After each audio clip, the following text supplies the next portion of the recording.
नमस्कार, मी प्रथमेश. या आषाढी एकादशीले देहुले गेलो होतो. मला जायचं तर पंढरपूरले होतं, पण नाही जमलं. पण पुढल्या वर्षी नक्की मी वारीचा थोडा भाग तरी शूट करायला जाईल, कारण मला अनुभवाचा आहे तो वारकऱ्याचा उत्साह, रिंगण सोहळा, वारकऱ्यांचा विसावा आणि बरंच काही. खेळ मांडियेला वाळवंटी गाई.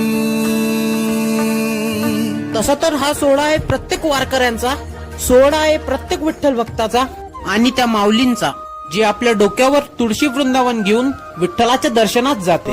नाद पांडुरंग टाळ. एकादशीला देहूतलं पण वातावरण एकदम भक्तिमय झालं होतं. दर्शनाची रांग तर खूप मोठी होती, पण त्या रांगेतही वेगळीच मजा होती. कारण कोणी भजन म्हणत होते तर कोणी हरिपाठ. काही लोक तर एवढे विठ्ठल भक्तीत मग्न झाले होते की रांगेतच नाचायला लागले. आम्ही तुकाराम महाराजांचे दर्शन घेतले, इंद्रायणीचे दर्शन केले व त्या गाथा मंदिरात महाराजांचे